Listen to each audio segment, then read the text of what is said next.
Gail, do you want to begin? I thought we would wait just a minute or two. I know it's 6:30, and I think some people are still signing in, and then we'll start.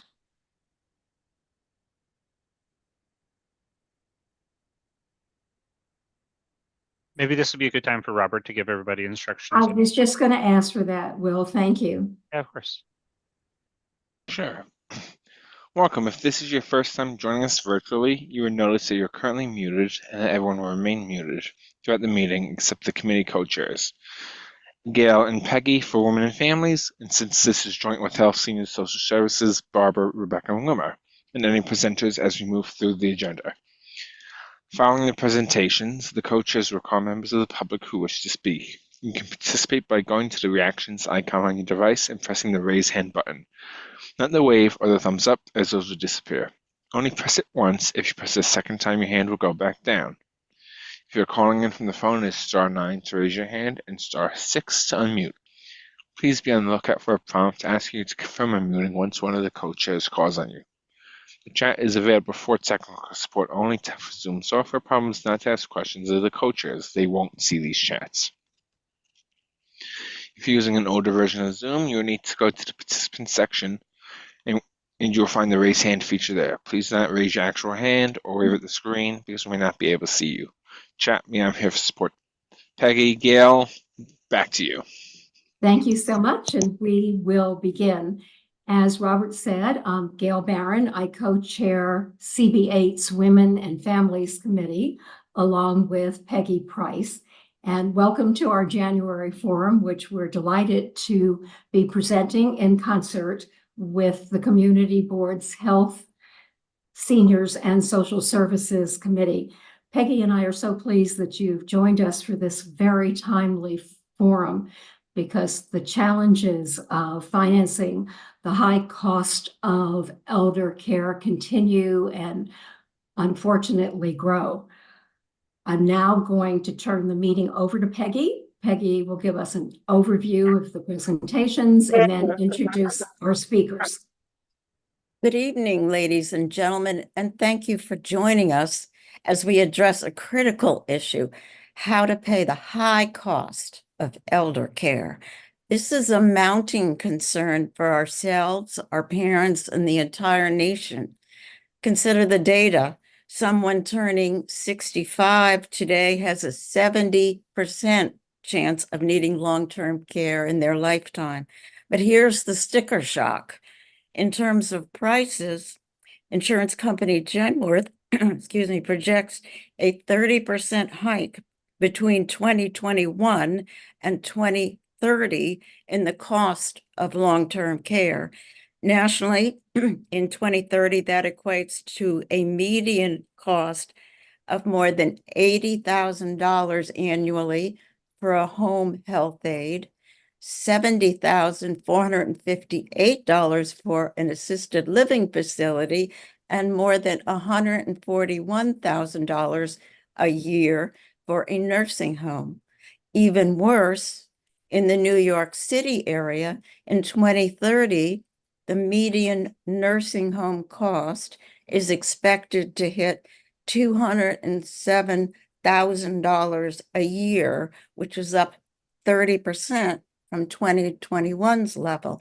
How will we pay these prices? Will we have to bankrupt ourselves? Tonight, we have a distinguished panel of experts to address these and related issues.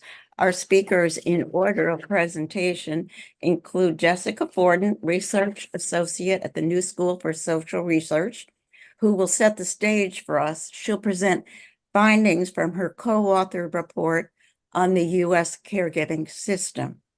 Naomi Khan, a professor at the University of Virginia School of Law, will discuss government assistance, including Medicare and Medicaid. Jill Ginola, a financial advisor and author and founder of Ginola Financial, will present ways to self-fund elder care. And Dr. Ellen Caspi, assistant research professor at the University of Connecticut, will discuss assisted living arrangements and nursing homes and how to find the most suitable facilities. After the presentations, we'll have a Q&A session between the audience and the speakers. Before the meeting ends, we will ask community board members if they'd like to propose a resolution. We have a lot to cover, so let's get started with our first speaker, Jessica Forden of the New School. Jessica? Hi. Hi. Am I able to share my screen? Yes. Okay. Yep, give us 1 second. Okay. Okay, you should be able to now. Perfect. Thank you. So let me just get situated with my slides here. Make sure you can see them.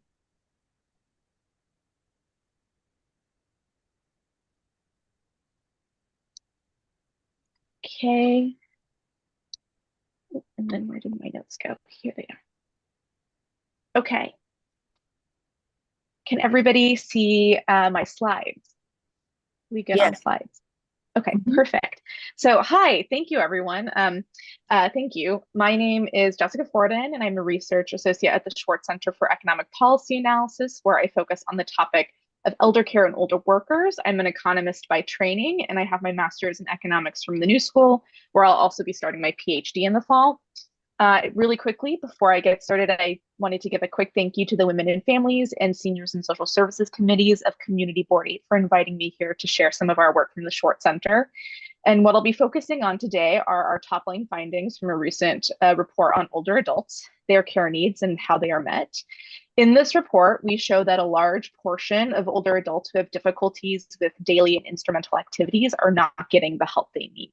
And most importantly, we see these gaps in care occurring across the wealth spectrum, but we should be particularly concerned about adults without close family and those in the middle class.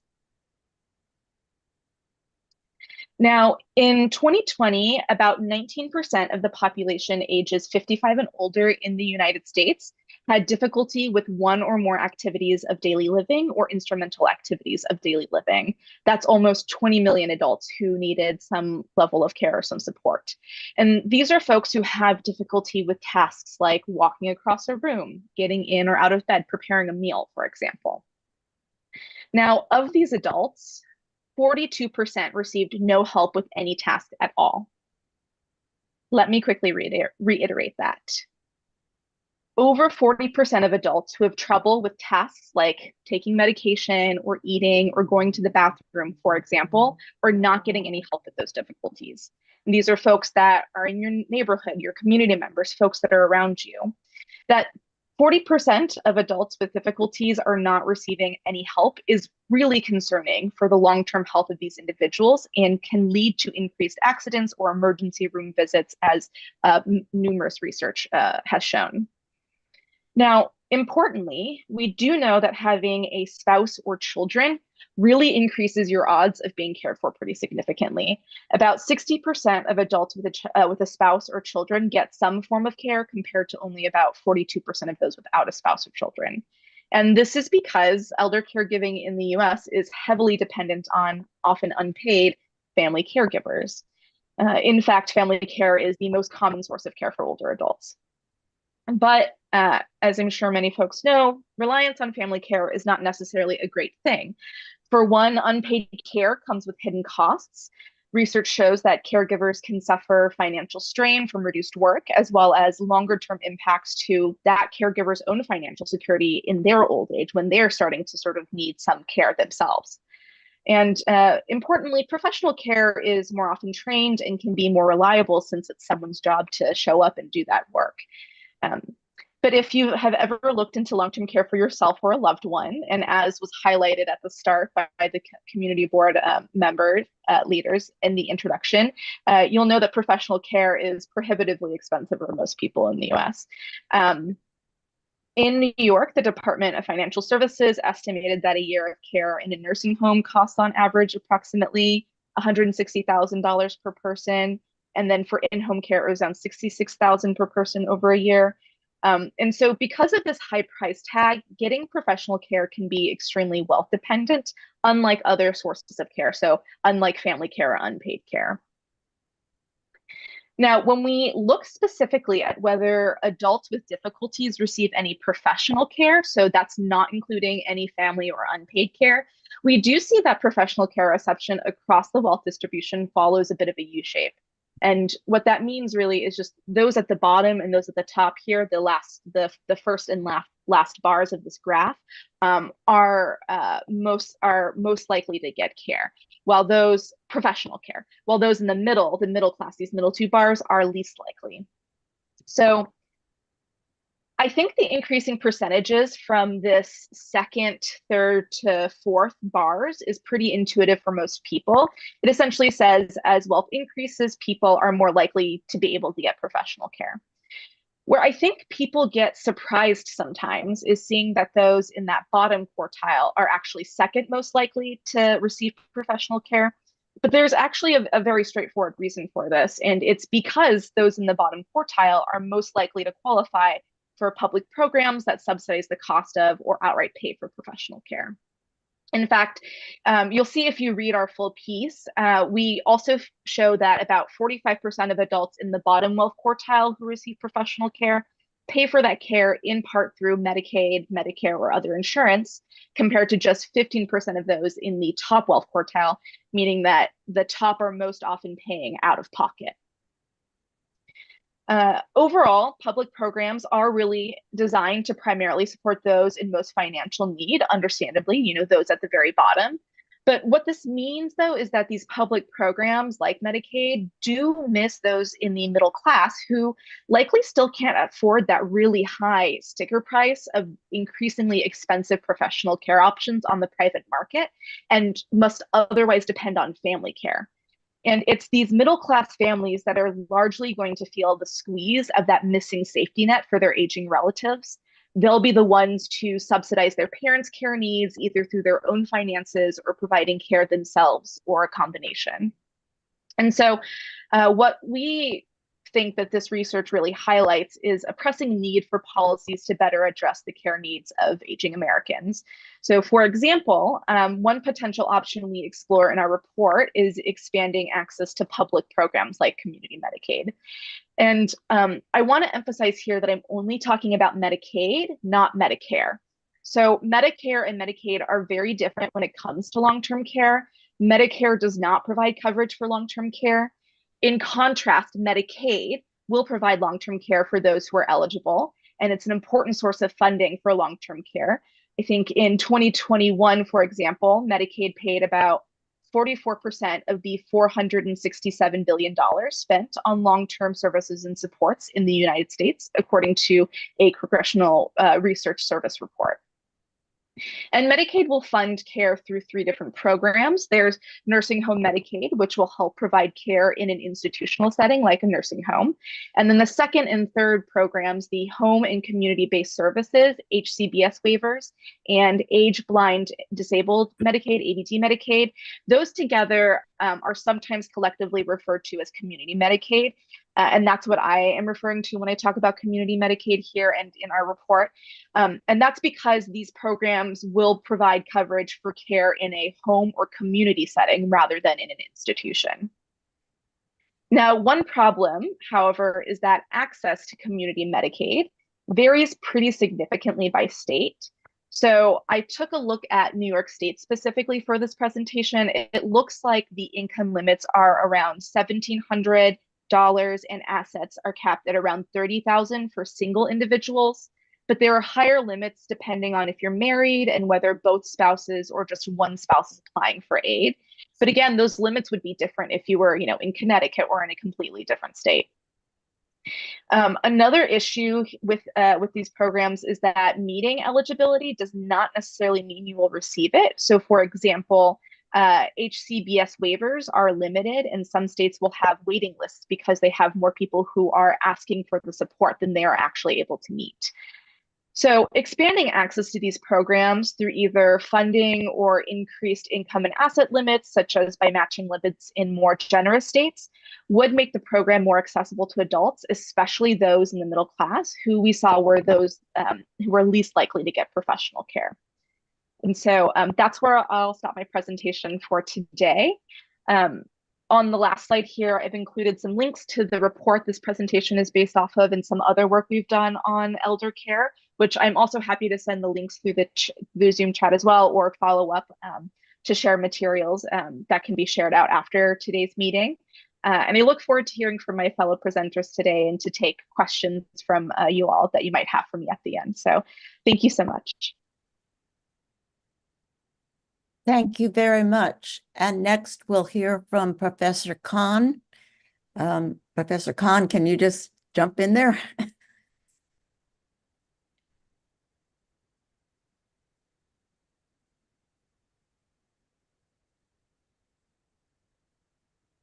Can you hear me and can you see my slides? Yes. Terrific. Great. Thanks so much. Delighted to be here.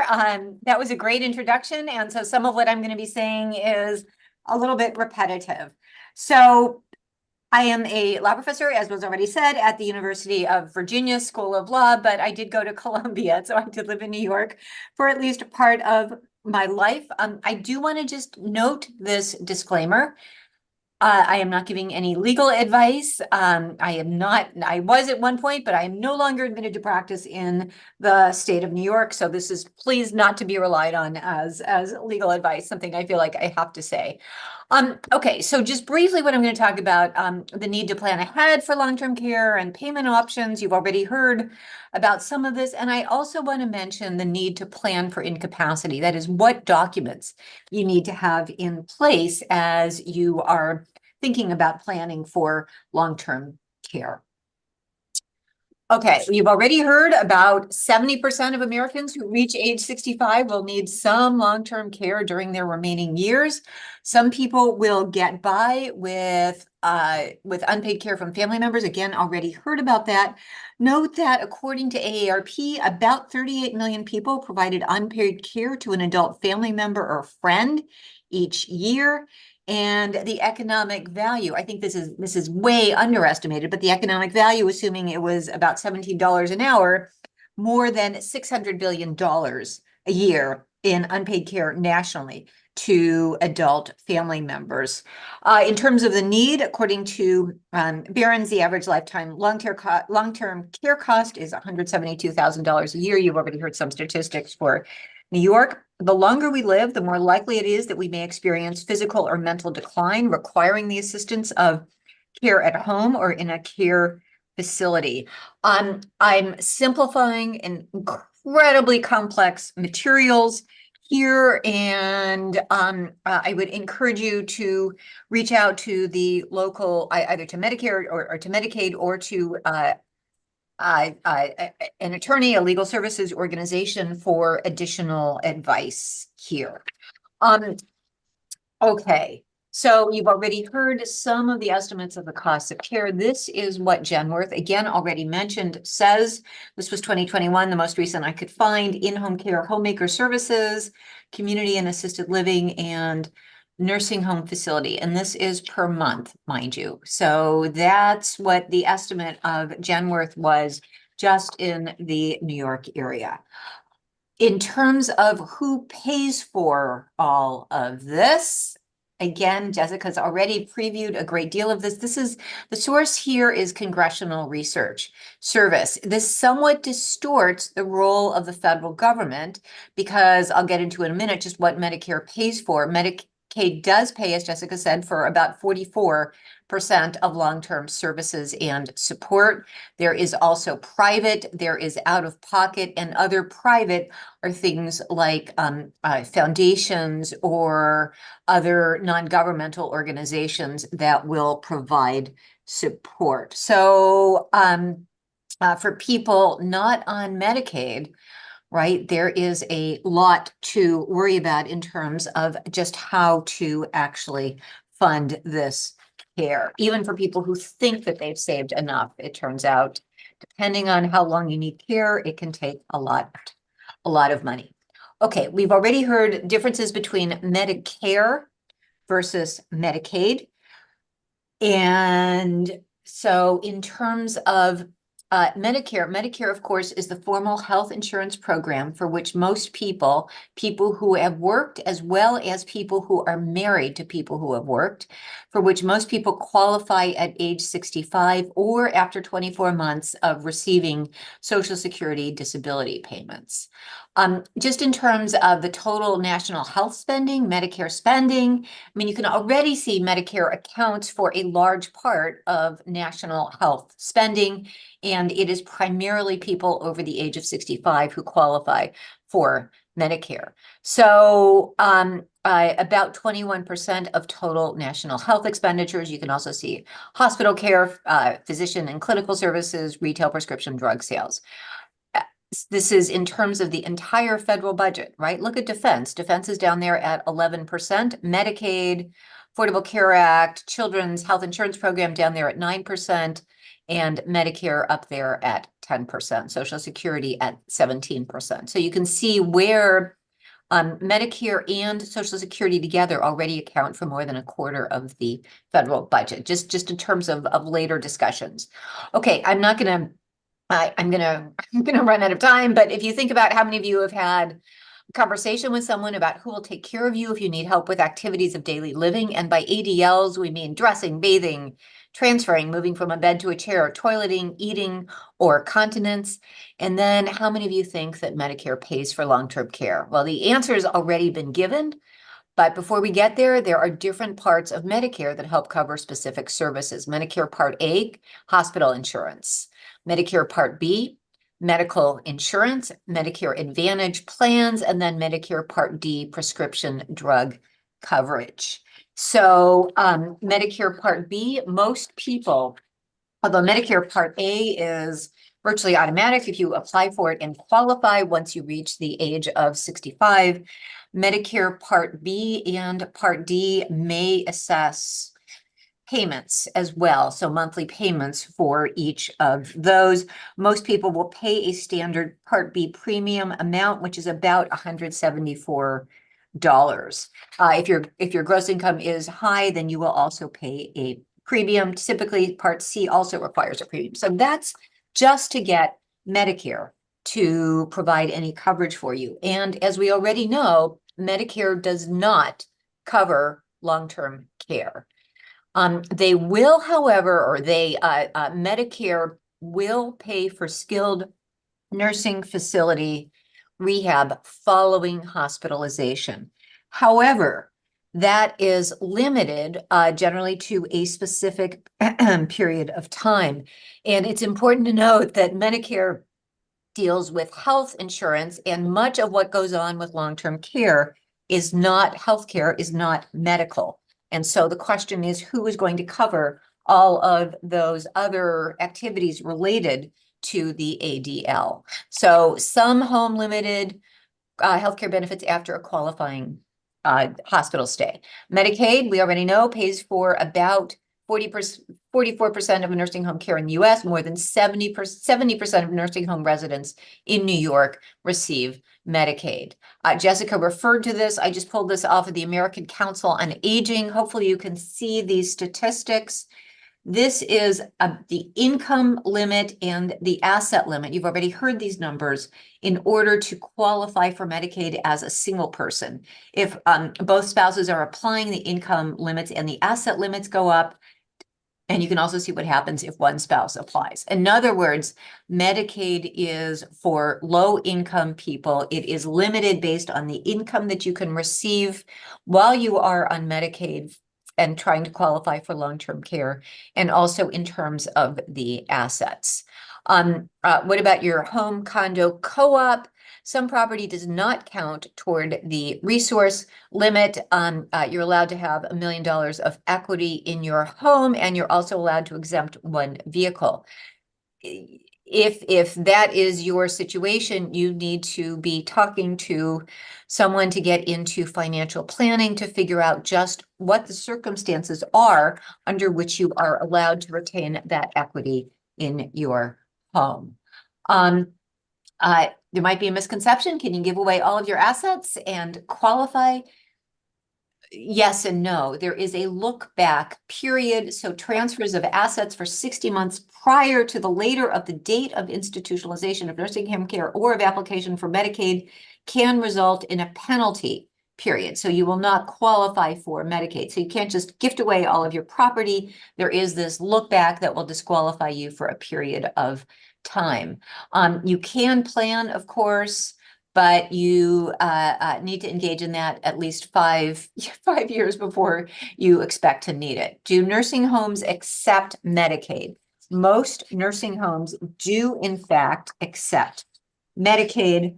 And we'll talk, I know we'll be talking, the next person will be talking about other sources of healthcare coverage. About 7 million Americans, pays for only about 5% of all long-term care services. About 500,000 New Yorkers actually have long-term care insurance. Final brief topic is to get into plan yesterday. And you also should have various legal documents in place for long-term care. You can go, the Attorney General of New York will greet you with some of the possible forms for advance directives. And I will end there with those resources. Thank you so much again. Thank you very much for that incredibly informative presentation. Let's turn now to Jill Ginola, who will talk to us about self-funding long-term care. Jill? Yes, can you hear me? Yes. Oh, super. I will not be sharing a screen. This will be a conversation, so thank you. Thank you so much for inviting me to participate in this conversation. Such an important topic.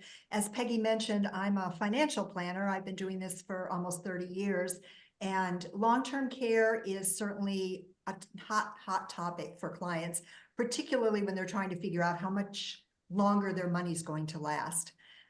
We all know people who have needed care, and I do not work typically with the uber wealthy, so a lot of my clients fall in that category that Jess was describing, kind of the middle, where they really need to buy insurance or self-fund. So I thought I'd review a little bit about how we approach the conversation with clients and how we talk about the options available to them. Of course, estimating how much they may spend for long-term care is tricky, because you have to make a lot of assumptions and educated guesses. How long will you need it? What level of care? Where do you want to get it? What will the cost be? So we do look at family history, but we use the historical averages for usage and cost. So, for example, according to the Administration on Aging, women need long-term care services on average for 3.7 years, men for 2.2 years. That's assisted living and also skilled nursing. And as Peggy and other speakers have said, there's a high probability we're going to need this at some point in our lives. The New York State Partnership for Long-Term Care estimates the cost of skilled nursing in New York City is currently about $14,000 a month.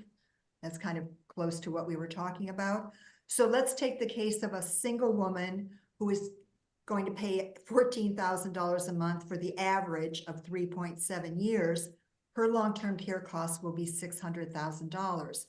That's not a number that is easily absorbed in most budgets. And by the way, I use the example of a single woman because the majority of nursing home residents are single women. Now, this doesn't mean this particular single woman needs to set aside $600,000 to pay for her care. What she's trying to do is to fund the gap between what she's spending now and what she will likely spend if she needs care. And for most people, they sell their home when they move into a long-term care facility. That may be a source of money. Also, they don't have all the expenses of maintaining a home, the utilities, the insurance, property taxes, and maybe a big part of their food budget. So the amount you save is going to help you cover some, but not all of your long-term care costs. So how do you fund that gap? The two major choices you have are long-term care insurance or paying out of pocket, basically self-funding. And there used to be a kind of a rule of thumb that if your net worth was under 200,000, you couldn't afford to pay the premiums. So you were just going to have to rely on Medicaid. And if your net worth was over $1 million, you could self-fund. Well, the prices have gone up and everyone's situation is different. So it's not a particularly useful rule of thumb. So when we talk to clients, we look at 5 kinds of topics in this conversation. First of all, are they concerned about being a burden on their family and friends? Number 2 is, do they wish to choose where they wish to receive care? If you're relying on Medicaid, you have many fewer choices. 3 is, do they have a desire to leave an inheritance at their death or to protect a spouse who may not need long-term care? This is a biggie. Many clients are very distressed about depleting their wealth due to needing to pay for care, and they want to have the ability to leave some kind of inheritance to the next generation, which you can do at a cost. 4th is, are you relatively healthy? Can you even qualify for a policy? According to one estimate, about half of the 70 to 74-year-olds were rejected when they applied due to health issues. And the last one is cost. Can they afford a policy?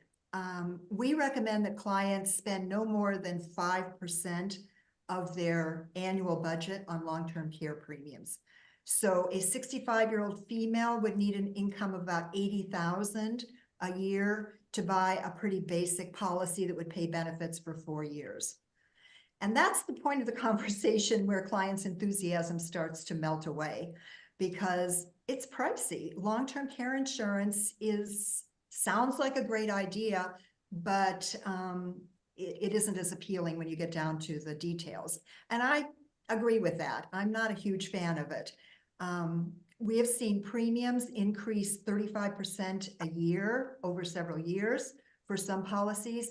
One client's premium doubled in 1 year because the premiums are not fixed. And so even if you can afford the policy today, can you afford it in 10 years, 15 years? So it's kind of the worst of both worlds, because it's often unaffordable. The long-term care policy is unaffordable for consumers, and yet long-term care insurers can't seem to make a profit. As recently as the year 2000, there were over 100 providers of long-term care policies. Now there are about a dozen. So they've been fleeing the business, and only about 3% of Americans hold policies. Having said all that, I still recommend clients get a couple of quotes for policies to cover their gap for 3 to 5 years, just so they can make an informed decision. There are some so-called hybrid policies that are newish, and are worth looking into. They combine long-term care insurance with either life insurance or an annuity.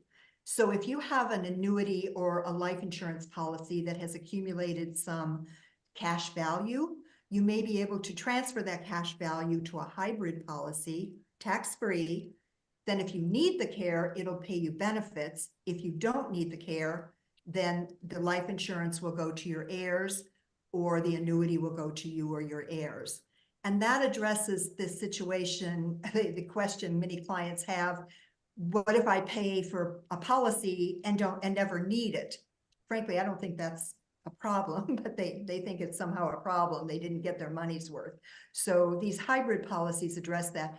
I have a friend who thought she could self-insure, seemed to be doing fine.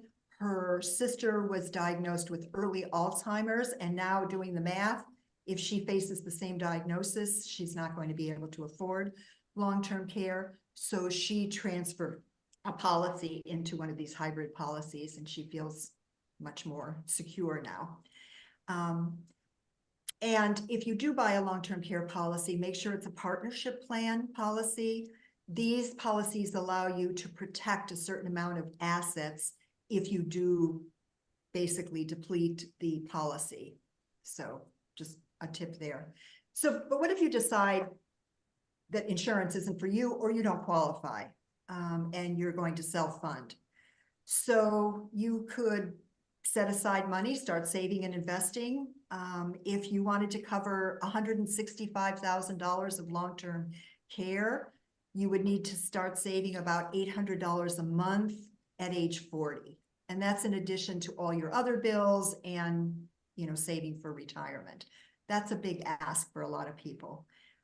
You can leverage your savings by using a health savings account. So if you are not yet on Medicare and you have a high deductible health insurance plan, you can stash $4,150 if you're single, or $8,300 if you're married, plus another $1,000 if you're 55 or older, into a health savings plan. Contribute every year, let that money grow, and that money can be used for medical expenses, including long-term care. The nice part is that you get a tax break going in because you get to deduct the contribution. It grows tax deferred, and then when you pull it out for medical expenses, it's tax-free. That's even better than a Roth IRA because it's tax-free at both ends. So we have a few clients that have built up over $100,000 in a health savings account. That's a nice chunk to be able to spend later. And it's not use it or lose it. So if you end up not using it, the money can go to your heirs. I know our next speaker is going to be talking about choosing a retirement community. And I'll just mention that the continuing care communities are good solutions for some people. You typically pay a very high or a substantial entrance fee, and then you pay a monthly fee. Part of each of those is tax deductible as prepaid medical. And if you need additional care, then the amount you pay per month goes up very slightly compared to what you're paying. And you can never be kicked out because you ran out of money. We have a client who just celebrated her 100th birthday. She ran out of money a few years ago. Never thought she'd live that long. And she's been living in a retirement community, and they've been paying her expenses for over 5 years now. Happy as a lark. They probably are going to have to pay for another 5 years if I had to guess. So continuing care communities can be an option as well.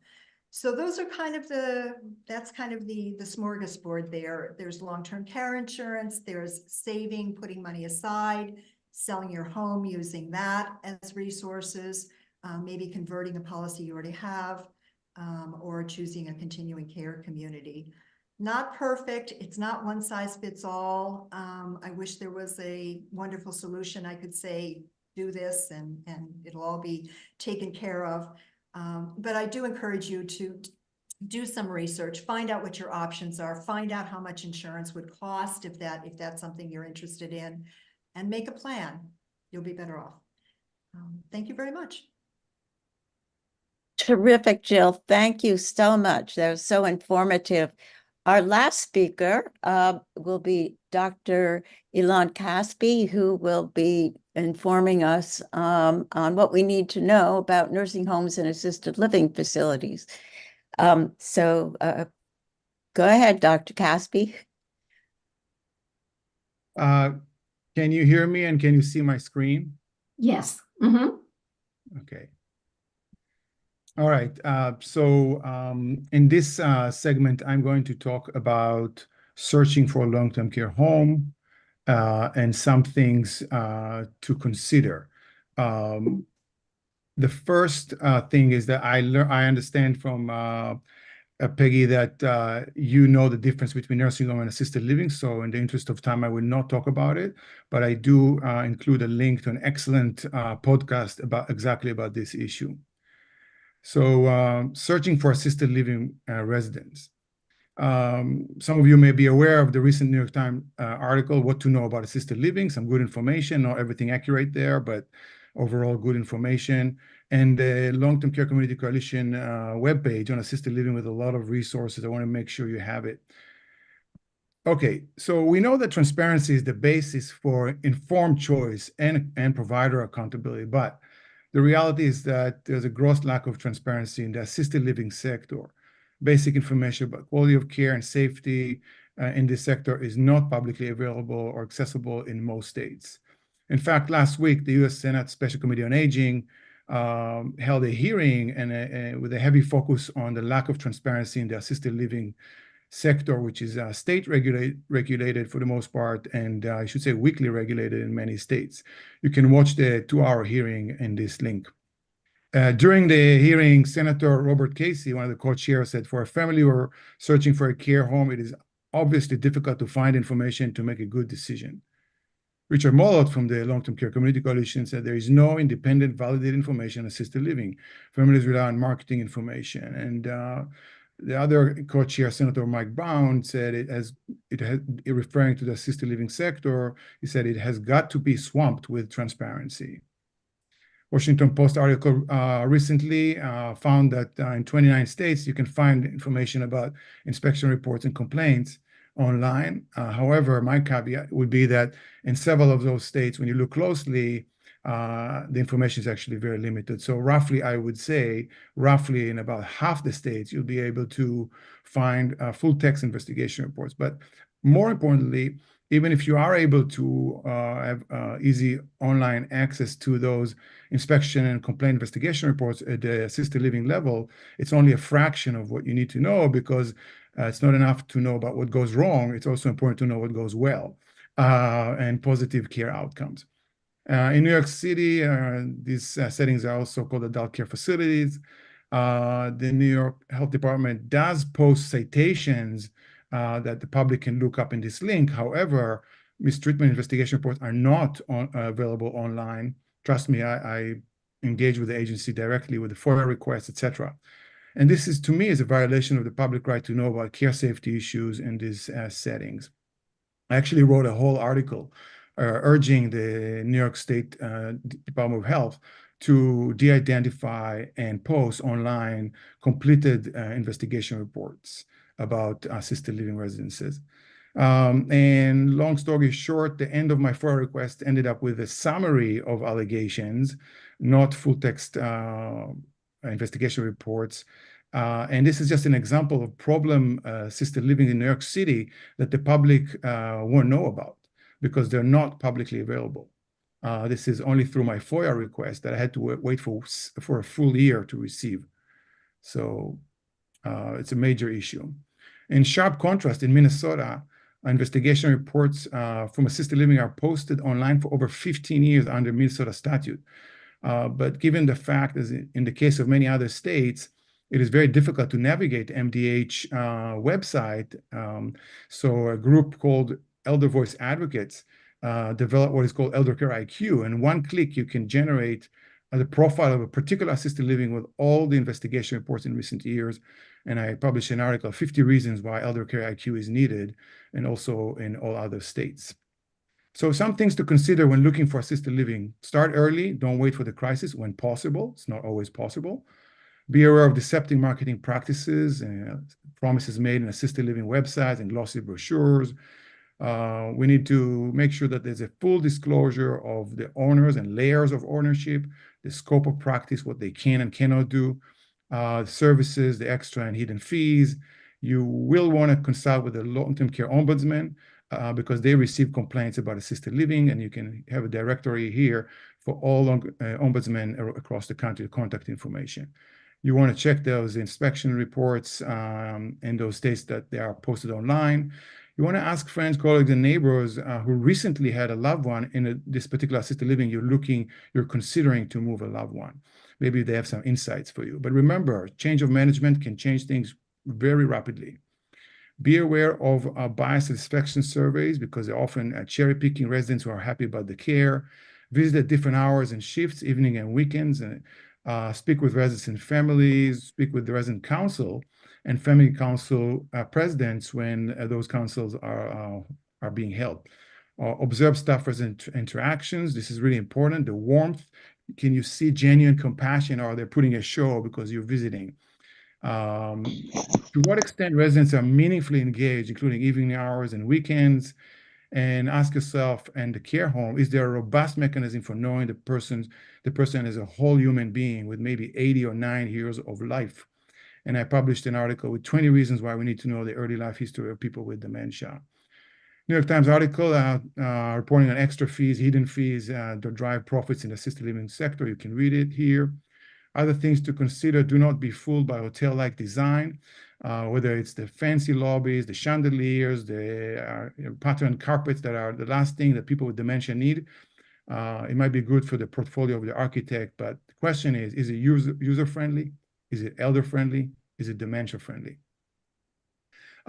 Small-scale environment typically works better for people with dementia. There's a reason why the Eden Alternative, the greenhouses, have 8 to 10 people and only 8 to 10 people in private bedrooms and bathrooms. Staffing levels must be safe at all times. Pay attention to RNs. These are registered nurses who have substantially higher scope of practice compared to LPNs who are much cheaper to hire. They're critically important, of course, but what is the presence of registered nurses at the care home on site, not on call? Turnover rate is another indicator, but not only the care staff, but also managers and administrators. There's a fact sheet of why it is important. Low occupancy rate, particularly after, during and after the pandemic. We're not after, I realize that, but this represents a tremendous pressure to fill up beds for the bottom line. Staff educational program. What is the scope? What's the quality? What is the mode of delivery? And do not sign pre-dispute arbitration agreement during admission. You will give your constitutional right to sue the assisted living when something bad happens. Avoid assisted living that are owned by private equity firms and real estate investment trusts, because they are rapidly buying struggling assisted livings and nursing homes and driving the quality of care to the ground. Ask for policy regarding camera placement inside the bedroom. And during the famous tour with the marketing person or the salespeople, be aware of those promises. And I published a poem about it based on the experience of dozens of families who experienced abuse and neglect in assisted livings. And be skeptic about terms such as home-like, aging in place, choice, and autonomy. I published a whole review of this issue in the Gerontologist. Be aware of companies such as A Place for Mom and Care.com. They receive money from assisted living providers to be listed. And trust your gut, but check the facts. Okay, so searching for a nursing home, okay? The CMS, which is the Centers for Medicare and Medicaid Services, has a very comprehensive website called Care Compare. It used to be called Nursing Home Compare. And within it, it has a 5-star quality rating system. Every single CMS certified nursing home in America is evaluated under this 5-star rating system. It's a very complicated system.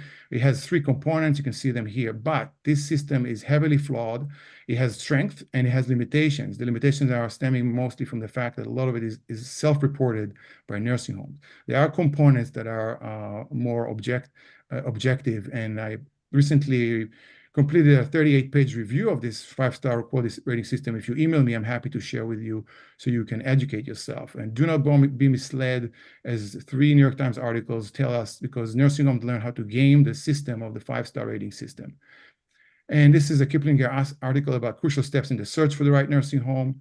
And I want to touch upon the issue that Peggy asked me to touch upon when people say, I do not want to move to a nursing home. Well, the majority of older adults prefer to stay at home. These are surveys repeatedly showing us. However, there's a reality out there. Home care infrastructure in the United States is inadequate in many communities. You promised that you'll never send me to a nursing home. We hear that a lot. But again, the reality kicks in. At some point, family home care for a loved one with Alzheimer's may be inadequate or unsafe. And whether it's because of activities of daily living, the extensive need in assistance with showers, bathing, continence care, living unattended and being hurt outside, fire risk, distressing behavioral expressions, and falls. And many spouses and adult children, very dedicated and loving, are often trapped in the care role for an extended period of time, and many burn out. According to one estimate, 1/3 of spouses of people with Alzheimer's may die before the person, and all those promises are out of the window. And ask yourself, do your homework, and ask yourself, can you afford staying at home? That's why we have Jill to help you to do that. Around the clock quality care provided by a home health agency at home. Is that realistic? Personally, I'd much rather live in a good nursing home that actually follows the federal nursing home regulations than a bad assisted living residence that do not follow the minimal state regulations. You want to start with authentic heart-to-heart conversation with your loved one, and start early when possible. It's not always possible, and I recognize sometimes it's tricky. Avoid waiting for the crisis to make the decision. when possible, and educate, equip yourself as much as possible with credible information to make informed decisions. So thank you for joining today, and we'll open to questions in a couple minutes. Absolutely. Thank you to each of our speakers. Your information has just been outstanding, and having these types of stellar panelists is something that really helps to inform not only the community board, but our community at large. With that said, I would like to open the program to questions. Lori, could you unmute Lori, Robert? But I just say, I'm sorry, Lori, before I begin, let's just reiterate that if anyone has a question they would like to ask our panelists, please go to the reactions button at the bottom of your screen and then click the raised hand function. We'd like to hear questions from any of you, so please feel free to join in this Q&A. I'm sorry, go ahead, Lori. That's okay. Thank you. Thank you to all of the panelists. It was, I know a lot about this stuff, but I'm in a unique position because I have MS. And so I've been looking into this situation for a very long time. And I thank all of you for giving the information that you have provided. However, I think that there is something more that is to be added to the conversation. And I am sorry that we didn't have a New York-based lawyer, because the Medicaid has become, in the past few years, much more available to people in the middle class without the buyback if they want to get care at home. If you want to get care at home, you can now put your assets in a trust, that so you're not losing any of your assets. You put it in a trust, and then you can qualify immediately for Medicare. Of course, an attorney has to do this, but then you are able to hire a person of your choosing to take care of you, and they're paid by Medicaid. So this is a really, what I think, a very positive development in the use of Medicaid, because, and I'm personally doing it, and the reason is because since I have MS, I couldn't do any of the long-term care things because I was disqualified. So that closed that door. And then when you talk about Medicaid, you know, I make too much. I mean, you know, not a lot of money, but I make too much. I'm in the middle class, and I can't, you know, do that to qualify for Medicaid. But so when I learned about this, putting your money in a trust, and then you do qualify for Medicaid, and you don't have to do the planning to avoid the look back. So I think that is really important. And I think that everybody should be advised, if they are looking into this, to contact an elder care attorney. I can't say that it's cheap. The one I'm going to is really, really expensive, but I'm sure that there are elder care attorneys who know this new law and who can help you to plan for the eventuality of getting some home care. Because, as I think Dr. Caspi said, surveys show that the overwhelming majority of people want to age in place. And so where that's possible, I think that we should have the resources to make that happen. So that's what I'm doing. I'm planning to age in place, and I've made my apartment totally accessible with everything that I can do. And I've consulted an elder care attorney to put my assets in it. So should I need Medicaid, I can get it. Thank you. Thank you. Professor Khan, would you care to comment at all, or is there anything that you should add, or is there anything further we should know about this New York provision? I'll just say that there are, yes, Medicaid asset protection trusts are available. They do take a fair bit of planning. They are, as Lori said, they can be complicated. They also do change, and it is important that they be set up. And I'm not selling legal services since I'm not admitted there, but it is important that they be set up by an attorney to ensure that the assets are indeed protected from Medicaid's asset limits. And I will just say that the downside, of course, of that is that you do have to transfer away your assets. And so you don't have access to them once you have transferred them. So there are reasons to do it in order to qualify. There are reasons, depending on your wealth category, to consider it carefully. But yes, let me reiterate, as we both said, it is important to talk to an elder care planning attorney about this possibility and about what the steps are in terms of doing that, as well as the risks and benefits of doing so. But the other lesson is to plan now, and to take care of it now.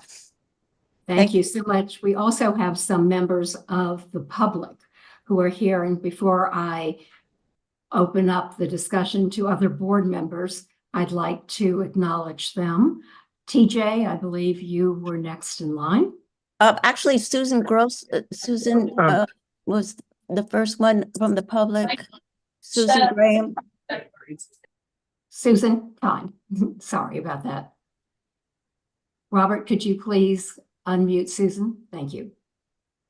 Hi. I have a couple of things. I have a couple of questions. One, will you make all of these links that you posted here available after this session? Because I really would like to catch up on some of the links that some of your speakers made. Secondly, about long-term healthcare insurance. 25 years ago, I tried to buy health long-term. That was very early on when it was very new, and the prices were not bad. But then the insurance companies decided it cost way too much to pay out for long-term health care insurance, and that's why everything has gotten so expensive.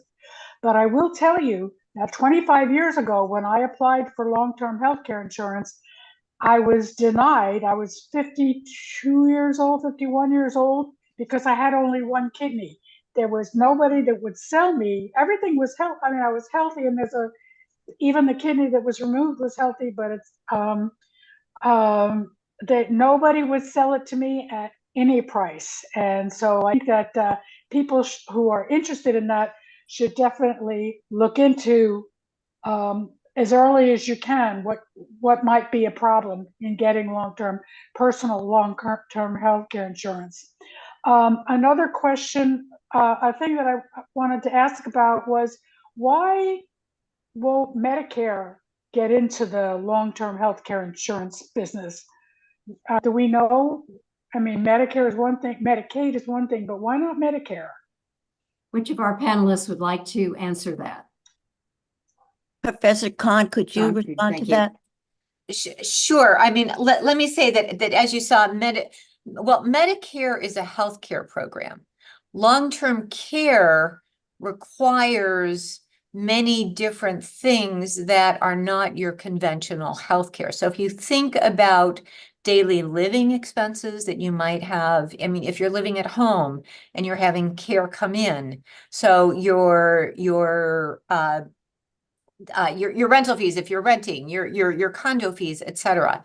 Those are not your normal generic healthcare costs. So Medicare is a health program, and it's designed to deal with those issues.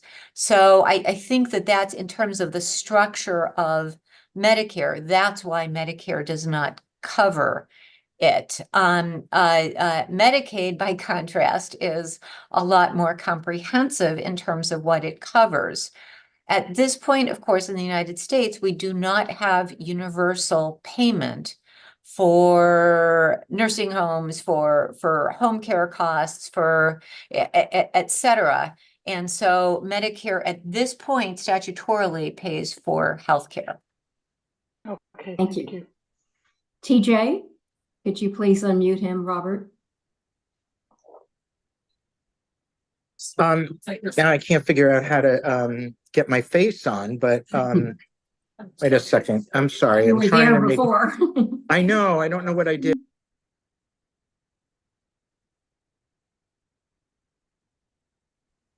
There you are. Unmute, right? I'm unmuted.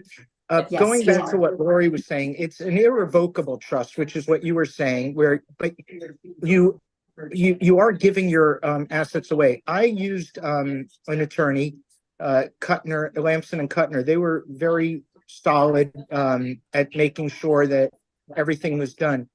It isn't completely immediate in the sense that you do have to do a lot of planning.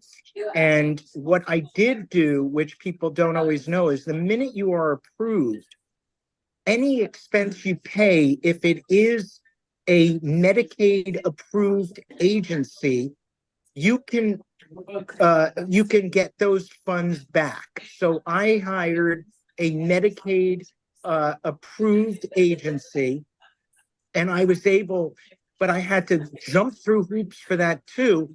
My father passed away a year ago. I'm still fighting to get funds back for the prescription drugs that I paid for. But I did get 17,000 back because in the year that he was approved, it was June 1st. And anything that I paid under what was covered on his plan of care up until December, I was able to get back.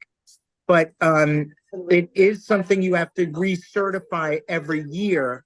And that also costs money, which people have to realize if their assets are being put into an irrevocable trust, you have to have somebody you can trust to pay those bills. You have to set up a income trust account. We used UCS, which is one that's very common. And I did that for both my parents. But there are things you have to be aware of. And once it is in house, that you're doing it, when the parent lives in home, you still have a lot of responsibility. You cannot do it with the CPAP program if you are considered the power of attorney, because some people want to take on the care and get paid, but you cannot do that if you are considered the power of attorney for the particular loved one. So those are the things I just wanted to share. This is very helpful. If anybody has questions, I've been through it for several years, and I am very happy to offer my email address, and it's steintodj@gmail.com. Anybody can contact me. I know a lot about it, as Lori Boris knows. So thank you for this presentation.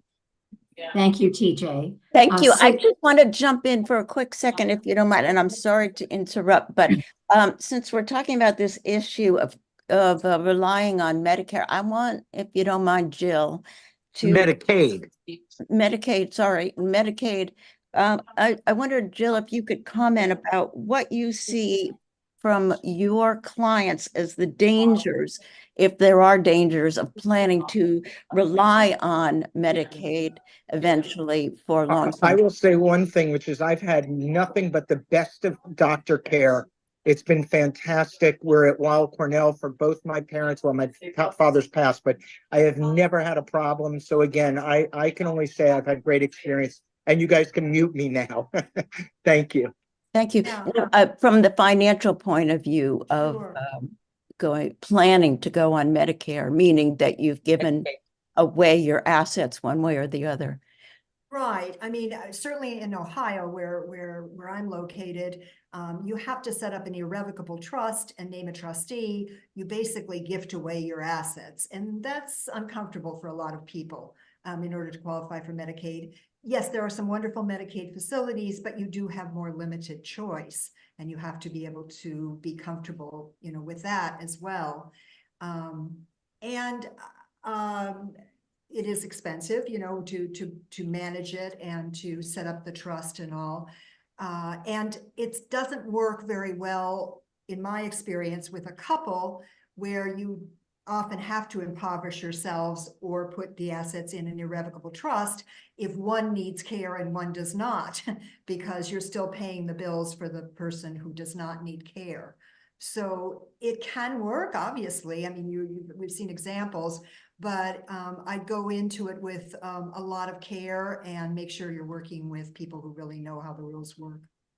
And I want to emphasize Sure. that it's Yeah. not immediate. You can't do it one day, set up the trust one day and then qualify the next day. There is a time lag. And so this is part of, I think all of us have said it's so important to plan.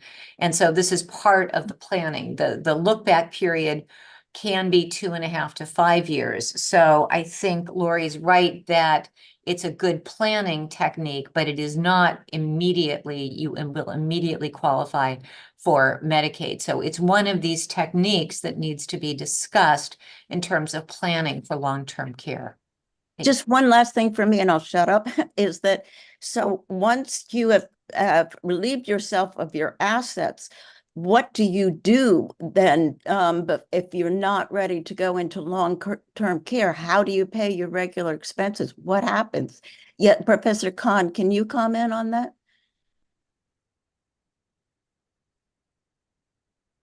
Robert, please unmute. There. Professor. Thank you. Okay.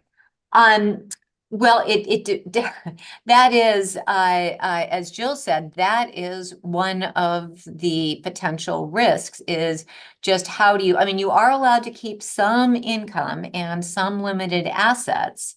So you do have some money coming in during that look back period. But yeah, that is, you have to think very, very carefully about what you're living, how you will manage your living expenses during that look back period to make sure that this planning will actually work. Thank you. Thank you. Can you please unmute Susan Finelli?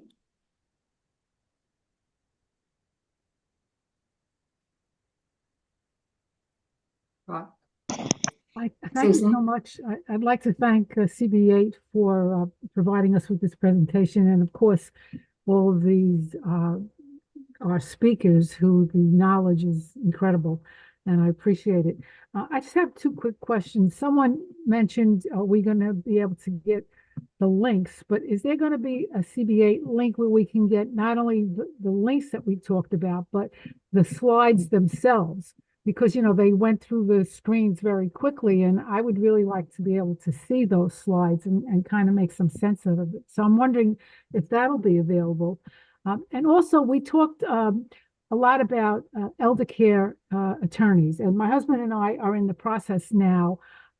We have a will with that a regular attorney did, and we know that we need an elder care attorney. I'm 73, he's 77, and we're both in relatively good health. But we're like betwixt and between, because how do you find the right elder care lawyer? Are there reviews just like for the nursing homes? And, you know, I know they're not regulated, but, you know, how do you come to the understanding that, yes, this is the elder care lawyer I need? Because we've been talking about it and we go around in circles because we just don't know. Professor Khan, I think, is ready to answer that question. Robert, please keep her unmuted. Oh, no. Thank you. I was going to say of course, the best way as with so many other things is word of mouth, right? Is if you know, I mean, I'm sure that people on this call have used elder law attorneys whom they like. Many estate planning attorneys have started to add this to their arsenal in terms of what they do. But there is also an organization called NAELA, the National Academy of Elder Law Attorneys, NAELA. And there is a certification process to become a member. Now, I don't think that there are ratings. I suspect that there are ratings of attorneys out there that you can look at. But at least for NAELA, there is a National Academy of Elder Law Attorneys. There is a certification process that people have to go through in order to be a member. And so that's one way of finding people, in addition, of course, to, have I said it 5 times already, word of mouth. Thank you. Excellent. And Peggy and I will also, Susan, look at all of the appendices, try to get that information together and ask that that be placed on our website. And we'll also speak to the speakers and see what we might be able to do in being able to also publicize their slide presentations, because the information was dense but so very, very helpful. So we'll work on that. And our next question will come from Alita Camp. Robert, please let Alita speak. Actually, I see Elaine Walsh has her hand up and she's now a member of the public. If you want to go to her, I'll wait. Okay, Elaine, sorry. There you are. Alita, you could have gone first. It's okay. Thank you for the presentation. I think it brought me up to date. Let me say I am a social worker, a gerontologist, and did this work for many, many years. The question that I have is, my understanding, and please correct me, is that if you have long-term care or you have been paying premiums and you can no longer pay those premiums, you lose the policy. And could you clarify if that's true? One, and two, go ahead, I'm sorry, go ahead. No, go ahead, ask your other question. The other question is, you know, when you're looking at, and I've read all the articles on the assisted living, et cetera, but in New York City, we have such a issue with the lack of nursing homes that were historically very well run, but have been taken over by other entities. And so our options are limited. How do you suggest we begin to look at what's going on in our own community about nursing homes? I'm happy to address your first part. Yeah, the first part. Which is, yes, I mean, if you stop paying your premiums, that's the end. It's kind of like term insurance. There's nothing left. However, before you get to that point, I would contact the insurance company, because they will often work with you to kind of refigure the policy and make it more affordable for you. You may have had a 5% inflation factor, which is lovely, but it's a very expensive feature, and you can say, 1% inflation. Maybe you have a 5-year policy and you can afford a 3-year policy. So work with the insurance companies. They're usually very happy to keep you on as a customer and try to make it more affordable for you. Sometimes they'll offer you a paid up policy saying, well, from what you've paid in, we'll give you, X months of benefits. But if you just cold turkey stop paying premiums, that's the end. And Iman, can you respond to the question about nursing homes and how you evaluate them and what we might be able to do in our community? Well, if I understood the question correctly, there's a question about owners' transparency.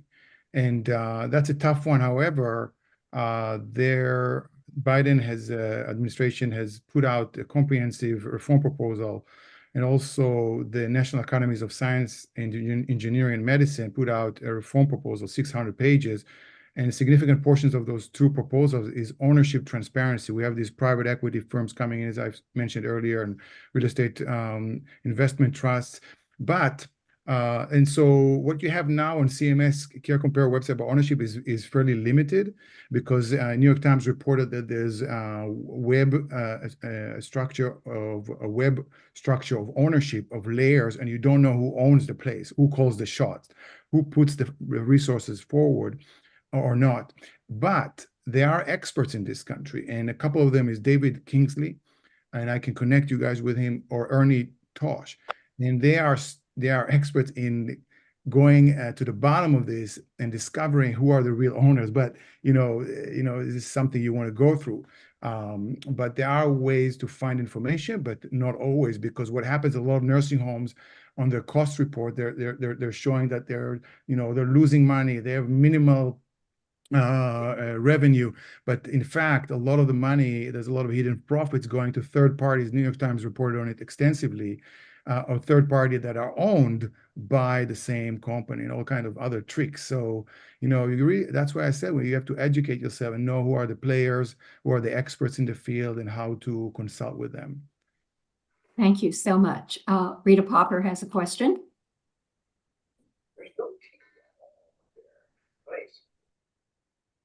Hi, thank you. The presentation was wonderful. Certainly up there, could be one of the patients. One of the questions is aging at home. Many of us are up in years and we're fairly well put together and we're working and our mind is working, but we do need help for heavy things in the apartment and things like that. And we can pay a little bit, but we can't pay what, exorbitant rates. Is there any agency in New York City that provides people who come in like 2 hours? Elaine is answering my question. 2 hours a week, 2 hours a day. Do we have any of that in New York City? I think if we Could could you, unmute Elaine? let Elaine answer that, because I think it's something that she does have knowledge about. It is. Elaine? Thank you very much. It is possible. I mean, the territory is changing, even in the nonprofit world, for services.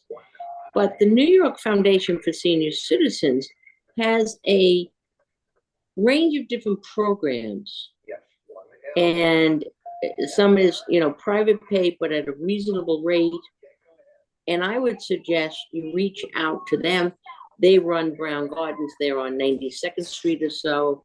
They have other facilities. But Linda Hoffman, who's the executive, they might have a few programs that would have somebody come in. I mean, I myself have looked at how can you get somebody for 2 hours here, 3 hours there.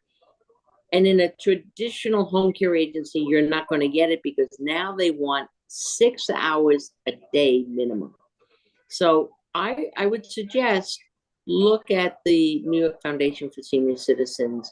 I'm not sure whether Searching Care, what they're doing, but I know there's a long history with the New York Foundation, and I'll self-disclose that I was one of the founders of it in like 1976 or something like that. So Rita, look at that, okay? And we can talk offline, okay? Thank you so much. Barbara Rutter? Oops, am I unmuted? You are. Oh, okay. I didn't realize I was. Thank you so much. And thank you for having the Health Senior Social Services, a joint committee with it, because we've talked about this issue quite a bit. In years past, before COVID, which is how I judge everything, our committee looked into the New York State Health Act. It was a Richard Gottfried, when he was assembly, to make universal health care. And quite truthfully, I used to go to all their meetings just to learn about it. Our community board was not favorable to it for very, very good reasons. I've just gotten some emails from them where they're talking about extending to long-term care, making it universal. Do any of you know anything about it? I have not had a chance to look into it yet. Do you know anything about a bill, either New York State or national, that would include long-term care? Professor Cohn, has this come to your attention? I mean, I know there have been efforts. I don't know specifically about New York. I will also say that getting anything enacted in this current Congress is probably not something I would, want to bet much on. Well, with New York But State, there might be something in New York there specifically, and it's certainly worth pursuing as a possible initiative.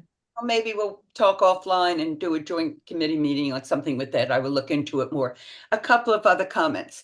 The nursing, the day workers, there's talk about them wanting more salary and changing the structure. Used to be if you had somebody for 24 hours, you would pay a different rate at night than during a day, and they're saying it's not fair. And I think many of us could agree with them. However, it's going to raise the price, I assume, of nursing care. Aides coming in to help you if you need it. Is there any comment about that? And it is scary, and yet you want to be understanding of people that do really work very, very hard and deserve to get paid for it. I'm sorry, I just do want to go back to the paying for long-term care, and New York does have a special a non-refundable credit if businesses pay premiums for qualifying long-term care insurance policies. So there is, there are resources out there for paying for long-term care insurance. Okay, and I'm sorry, I'm going to mute myself again in terms of payment for long-term care. Payment for I was thinking people of who just actually nursing perform it. coming in, even if it's not long-term. I needed somebody for a few weeks, and my long-term care policy would not pay for it because it wasn't long enough. And it was expensive, but I needed it. Is there talk about what's happening in the future in terms of paying and adding to the cost? Anybody want to answer that? I think Dr. Cosby had something to say about that. Well, I just want to mention a resource that it's called used to be called the Paraprofessional Healthcare Institute, I believe in the Bronx, and for 30 years they focused on the work conditions, the wages, the insurance of daycare workers. They have all the breakdowns of their salaries. They advocate for increased wages, etc. And I know this may be just touching upon the first part of your question, but I just wanted folks to know that it is possible to know what is the average in a particular part of the country, etc. And where is the advocacy going? Where are they aiming for in terms of wages and other benefits for these employees? We have to remember that the quality of care can only be as good as the quality of support, education, and wages of these individuals. Just wanted to add that. Thank you. It's a supply and demand, right? Too. Certainly, speaking as a baby boomer, we may have been providing care for relatives, and now we're getting to a point where we may need care, and we're a huge part of the population. So that's one of the reasons the projections for how much it's going to cost in the future are so terrifying, because it's a smaller supply of workers, and they rightfully are going to demand more pay. And there is a workforce crisis right now. It was already prior to the pandemic. Now it's worse. Yeah. And they're demanding more, and understandably, which leads me to the next in demand. I don't know if this was Elaine's question. I didn't get a good answer for it. What we have, and not just in New York City, I know other places too, things that were assisted living or nursing home have now become more rehab. The one on 79th Street between 2nd and 3rd was a nursing home, I believe, and now it's a rehab. Very hard to get anything for cognitive. And when we do have it, it's so astronomically expensive. We're talking about $20,000 a month. I have a friend that lives in Raleigh.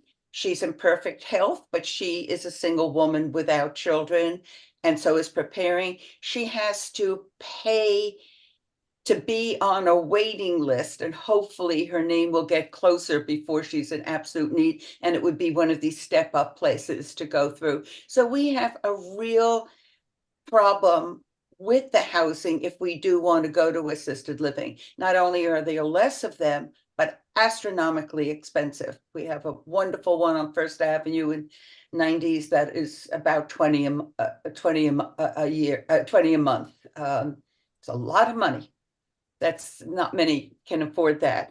I do have one question. Something was said that got me nervous. I've had long-term care insurance for, I guess, over 20, 25 years, something like that. I pay over $3,000 a year. I am one of these people where it's gone up all the time. And it's Johns Hopkins. What if Johns Hopkins, not Johns Hopkins, that's the hospital. Hancock? Hancock, thank you. What if they go out of business? Do I just lose it? Do I have some protection? That's a great question. John Hancock was one of the premier providers of long-term care insurance. And as I say, the numbers just didn't work for them. So they said, we'll honor our existing policies, but we're not writing any more policies. And I can't speak to the specific numbers, but I think that helped them. Genworth, for example, stayed in business and their numbers look really awful. There's a feeling, I asked the same question of insurance agents because I'm not one. And the answer I get is the companies would band together to help a flailing insurer, because the moment someone denies a claim because the company went bankrupt, that's kind of the end of long-term care insurance. Who would want to buy it? If there's no guarantee it'll be there when you need it. So those are the kinds of reassurances I get. Do you feel reassured? Not entirely. Okay, thank you. Thank you. I now actually want to go to Alita because I bypassed her when I called on Elaine. So if we can unmute Alita.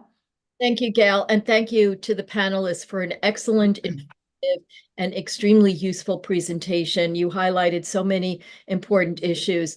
I'd like to propose a resolution, and if seconded, I'll speak to it. I'd like to propose that we resolve more transparency, that there be a dedicated website to nursing homes with information to make it more transparent, including listing who the actual owner is, whether it's a parent company, whether they're a wholly owned subsidiary or any kind of subsidiary, whether it's things like the proportion of registered nurses to total care, the number of beds that are vacant, actual information, the number, if possible, of the federal regulations or guidelines or points of I don't know, evaluation that Dr. I'm so terrible with names, Caspi had recommended that we look at. Just whatever information is there to make people fully understand what we're looking at and how to select a nursing home.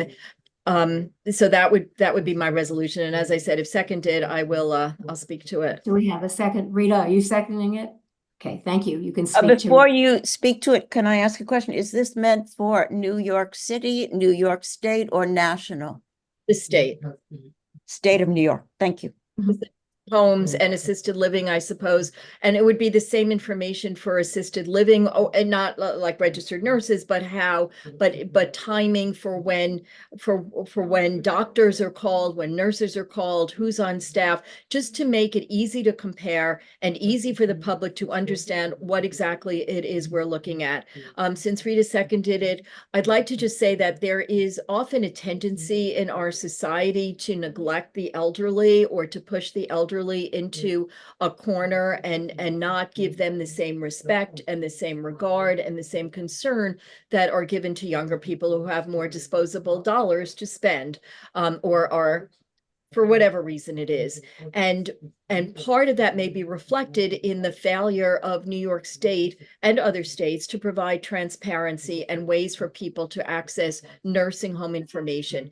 And with the significant likelihood that so many of us will end up in a nursing home or needing care at home or needing an assisted living facility, it just seems to make sense that we have the information that makes it easy to compare. And if that information is transparent and is public, that may act as an incentive for those nursing homes or assisted living facilities to provide better care, because people will now have something to compare. Much like the letters on the fronts of restaurants. There was resistance by restaurants to those healthcare letters, but I don't go into places with a B on it. I go to places with an A.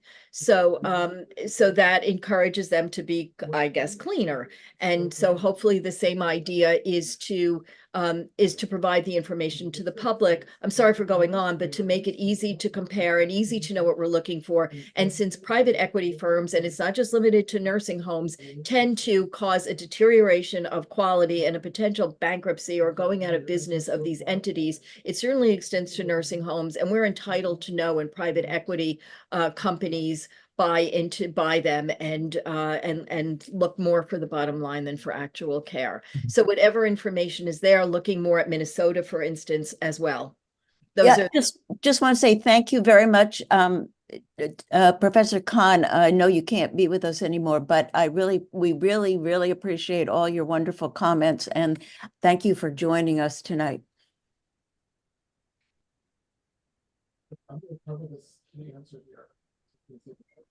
I was done. Go ahead, Alita.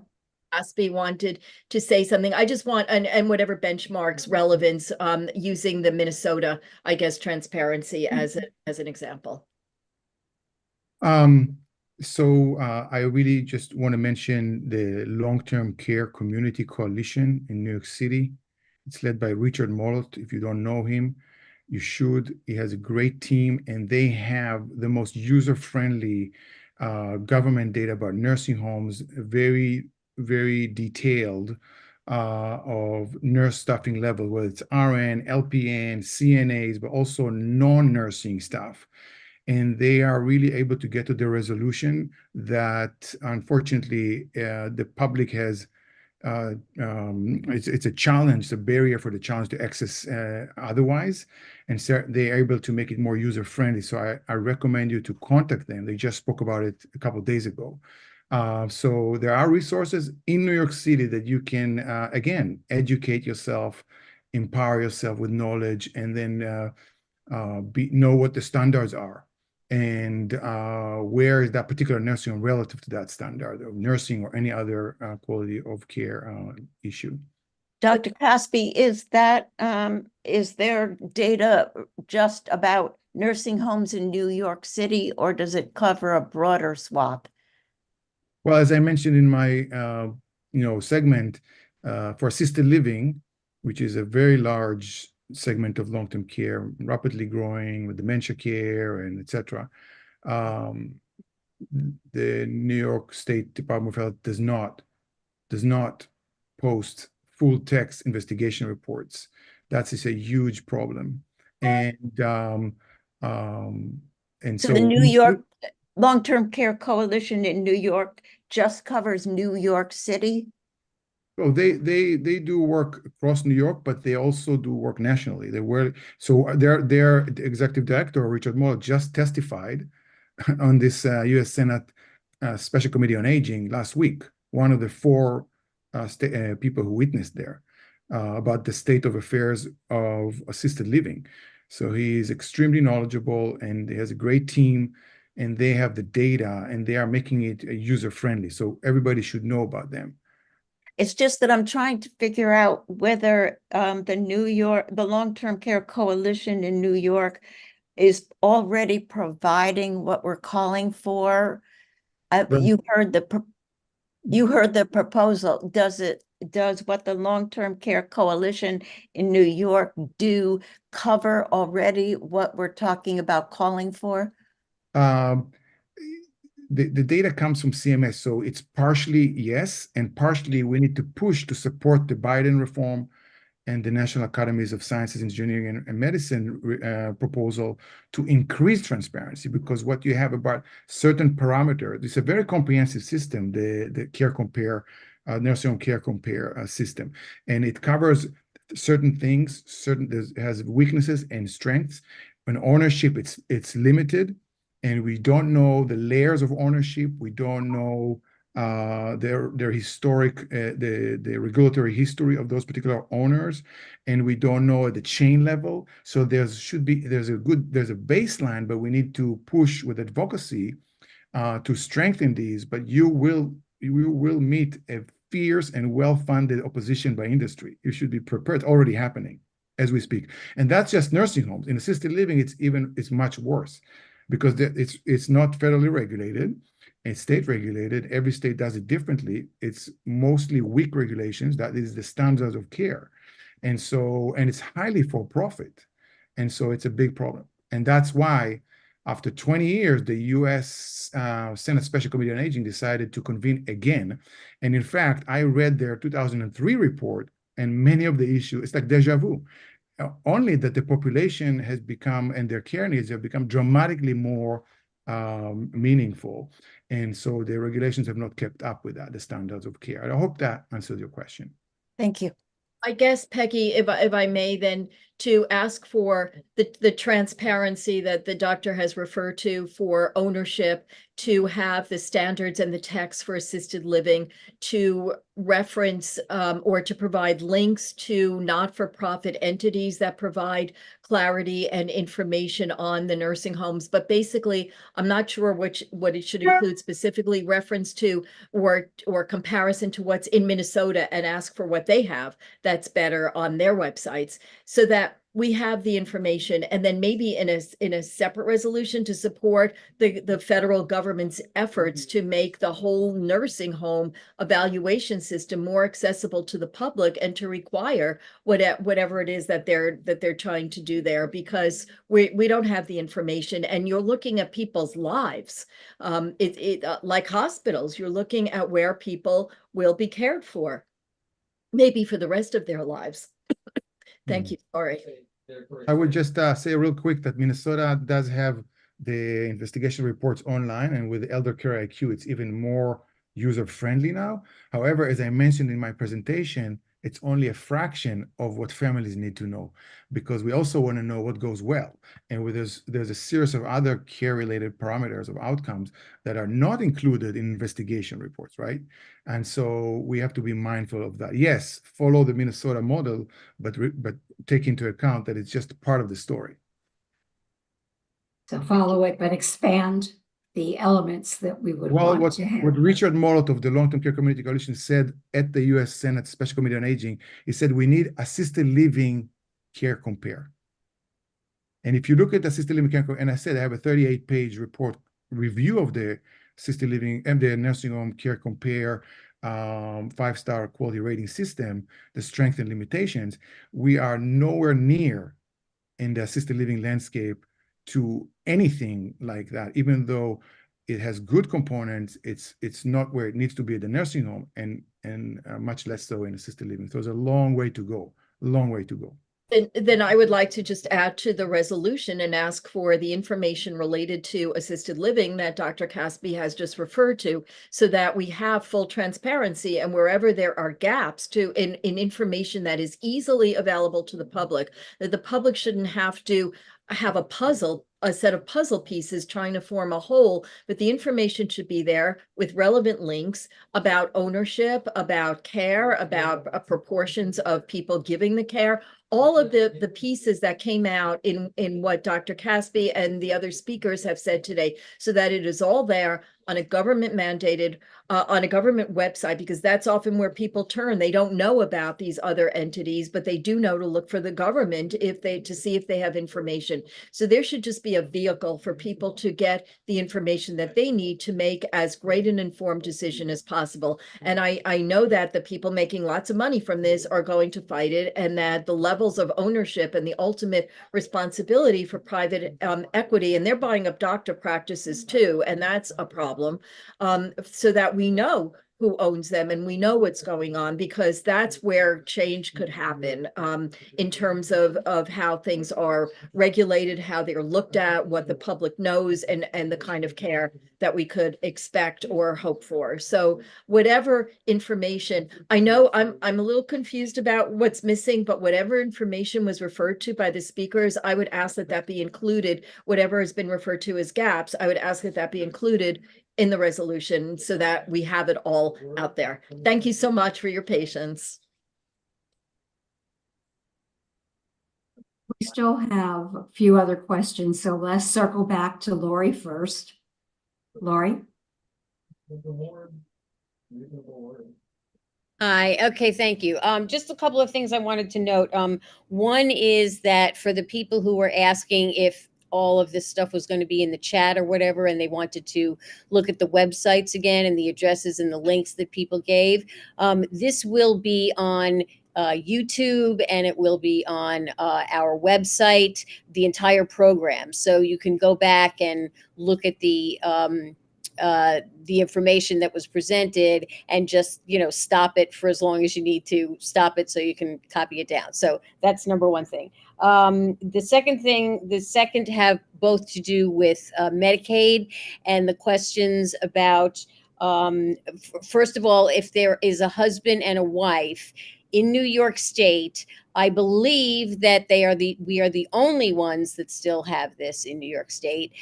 There's something called spousal refusal, so that people do not have to get divorced in order to have the one person who needs care get the care. Okay, so you can do a spousal refusal, and that'll take care of that. So your husband, your spouse's assets will not be counted with yours. Okay, that's really important to know because New York State fights for it every year.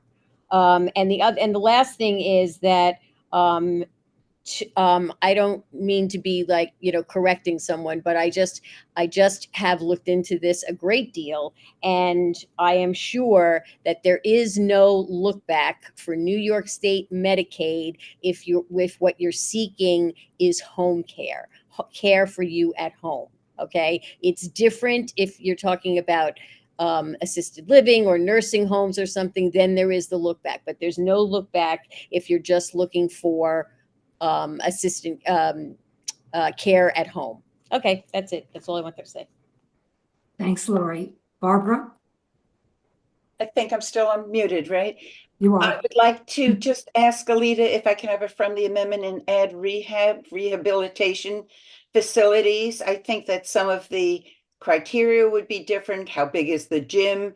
But some of it would be the same. What is the nursing care? How often does a doctor come? What is the level of their physical therapists? And I wonder if you would want to add that. As long as Peggy and Gail are supportive of that, this program was on the assisted living and nursing homes, so I have no problem including that. Thank you. Yeah, may I speak? Barbara, are you referring to nursing home, rehab in nursing homes and assisted living? No, they're like the one on 79th Street between 2nd and 3rd, for instance. A lot of them are rehabilitation. And for what I know, not just New York City, but a lot of the nursing homes and so on are converting to rehab because I think Obamacare gave them more money, is what I understand. Well, that might be a separate resolution from our elder care. Okay. Although it's elder care a lot, but it's not only elder care, so you're right. Yeah, yes. Dr. Caspi? Can you hear me?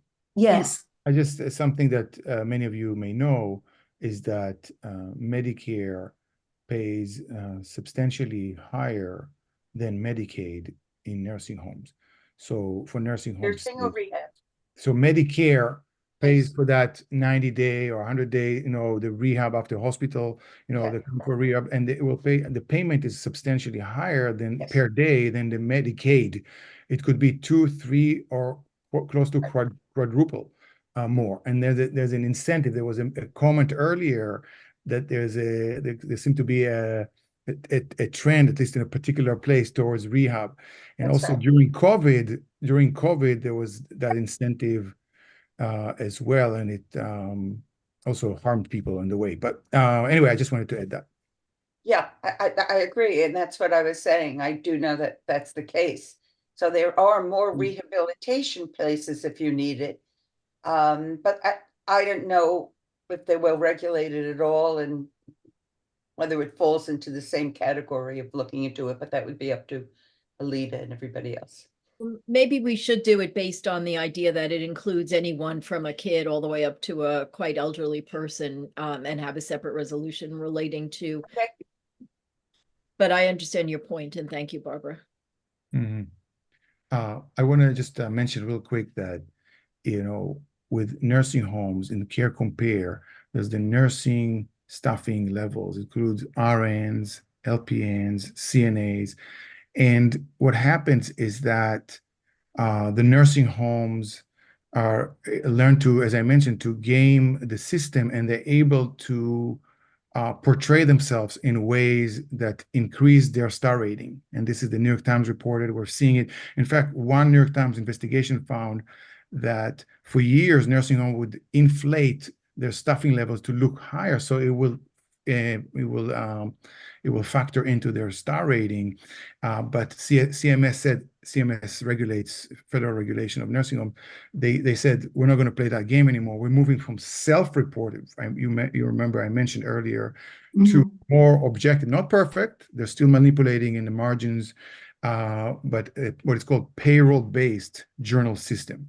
So in 2018, CMS moved to require nursing home to use payroll to report on their nursing, and now it's been shown retrospectively that it's much more accurate. It's still not perfect, and there's ways to manipulate it, but it's much better. In contrast, the third component in the care compare, it's called quality measures, is highly self-reported and it's highly manipulative. So I would just, it's all those many series of care outcome falls, and it could be pressure sores and other things, but it's easily manipulated and the public doesn't know about it, and that's a problem. And it factors into the star rating, and the public needs to know about that. So can I just ask this, AARP still do monitoring? I know they did years ago. I don't know if they still do. Do what, sorry? Monitoring of ratings of nursing homes and monitoring of them and assisted living. They're a powerful advocacy group. If they, put down their, if they pursue an item and their policy agenda, it carries a lot of weight.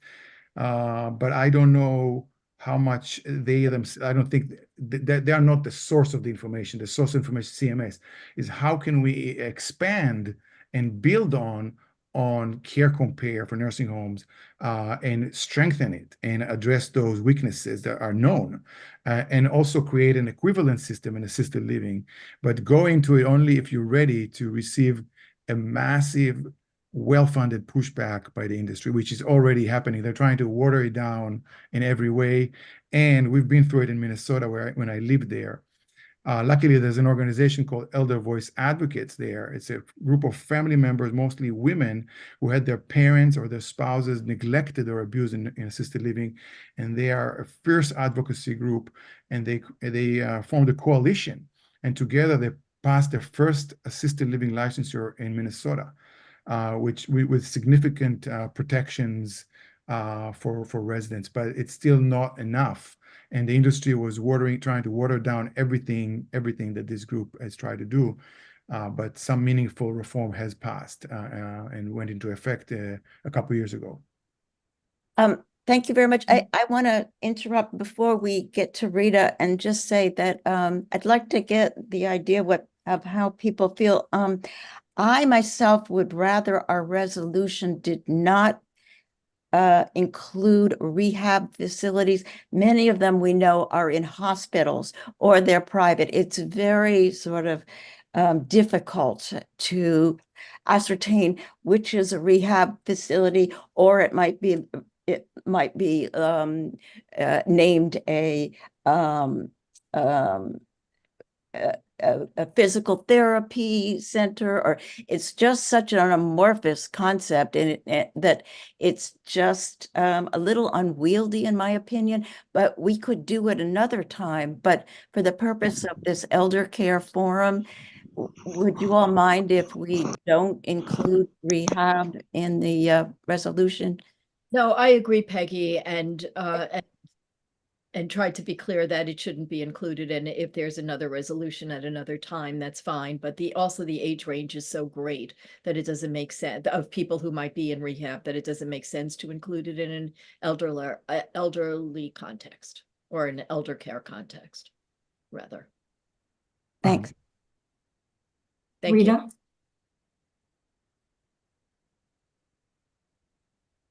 Robert, can you unmute Rita Popper, please? I'm unmuted. I'm call the question. That's number one. Number two, with our aging at home, as we are, not everybody gets Alzheimer's. Not everybody is incapacitated. Is there any regulations over any agency that provides help for aging at home?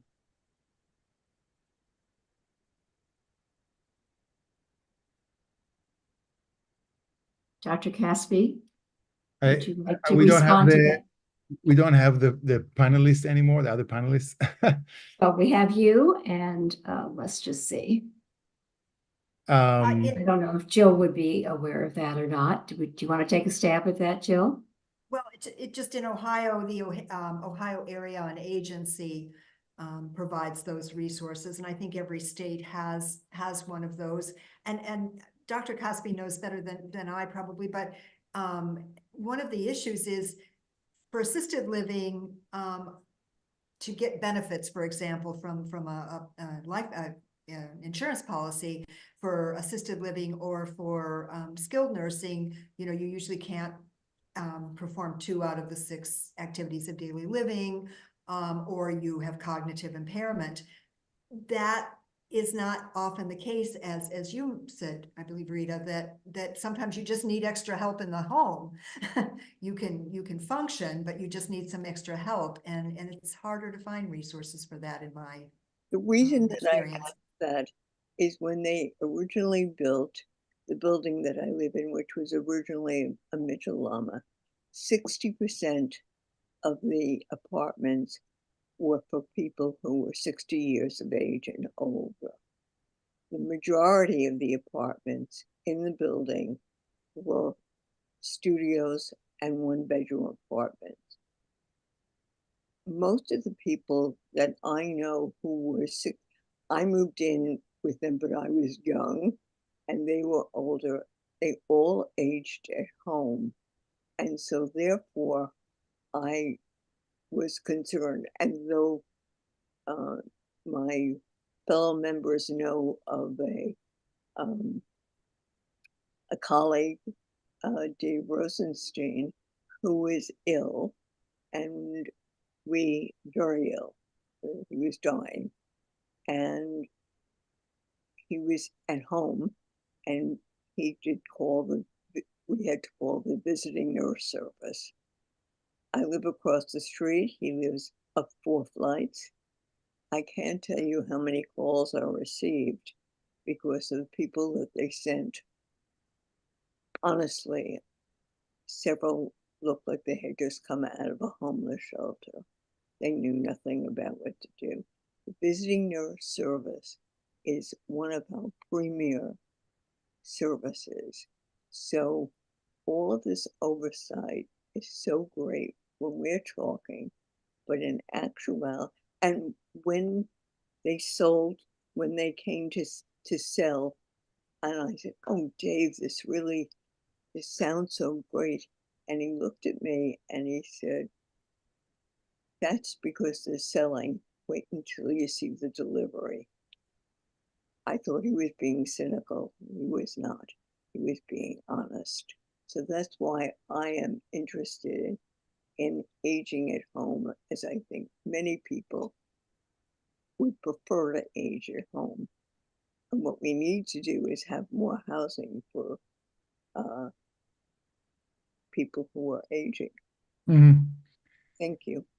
Yeah, I would say that I'm not in the New York area. I'm in Connecticut, but I'm not as familiar with the landscape in New York, so I can't speak to that. But in Minnesota, for example, there's a senior linkage lines. You can call and ask, what exists, what are the regulations, what are the benefits, and they would walk you through it. There's the Council on Aging. There's as Jill mentioned, there's an area agency on aging across the country, and so they should know what are those services, what are the agencies, what are the rights, their benefits, the regulations. I don't have that information, and home care is not my area, so I'm not in a position to comment on that. I would say that in my country, where I'm from Israel, we have a national program where if you cannot receive, I'm sorry, cannot provide yourself with the care needs and activities of daily living, whether it's bathing, toileting, medications, walking, transferring, etc.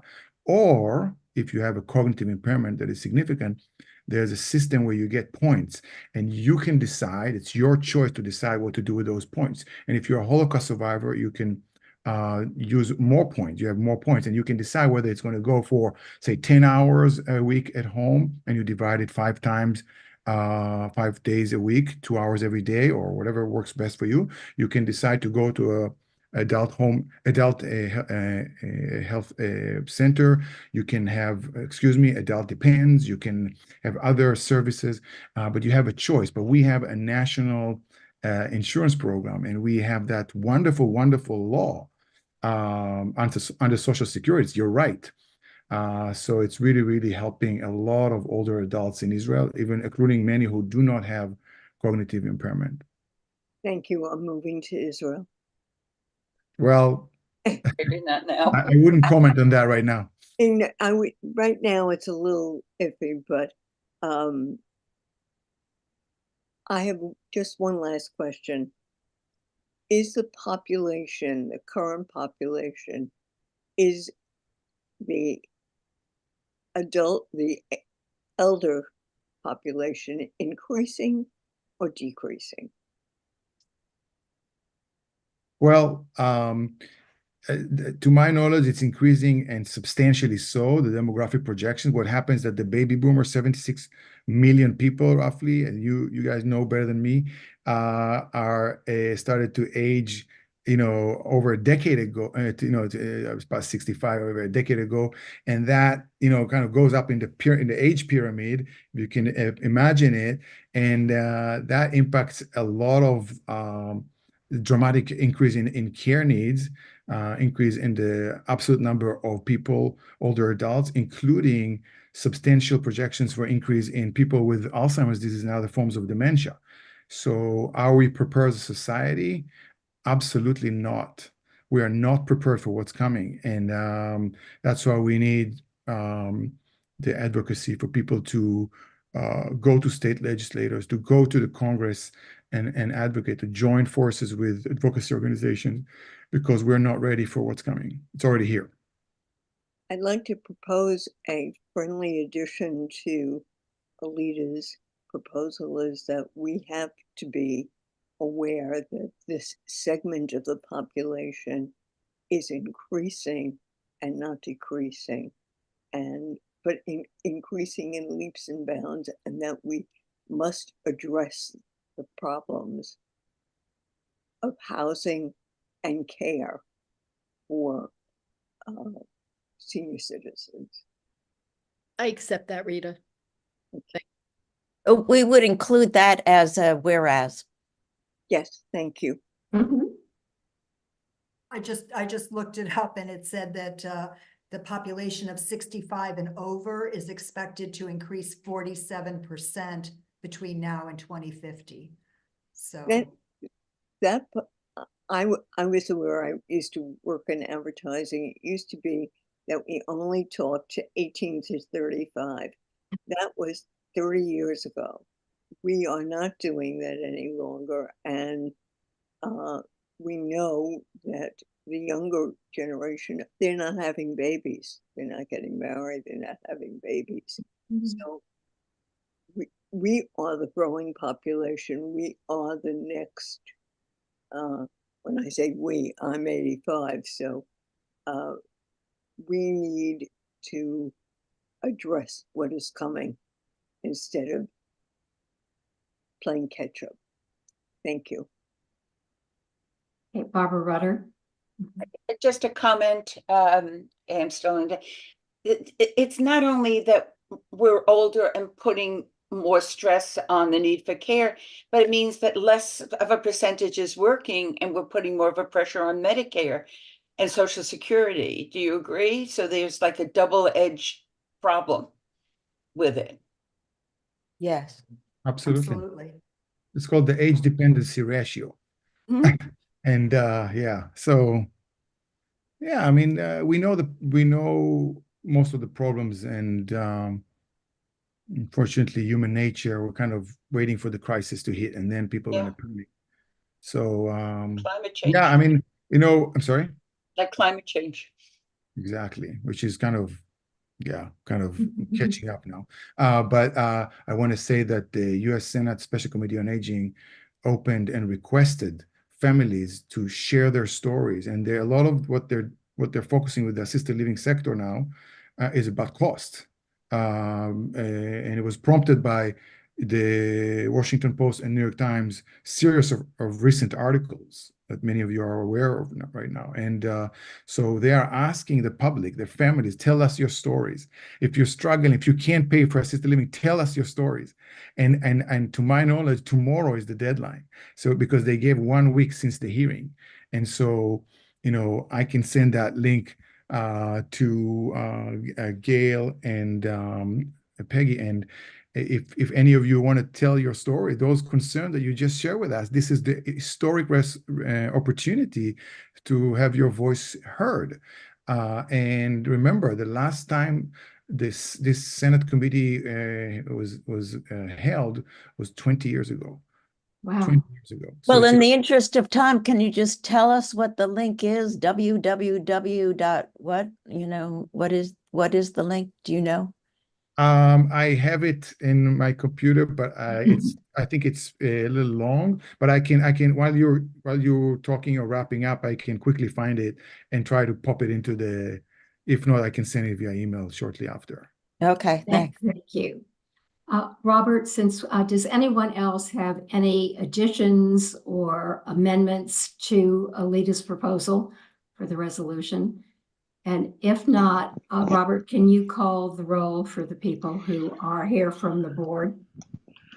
Sure. Do you and Peggy, since this is my first meeting liaising, do you do the yes unless you raise your hand? Right, or- yes, we can do it by Okay. acclamation unless anyone is either not voting no for cause or abstaining.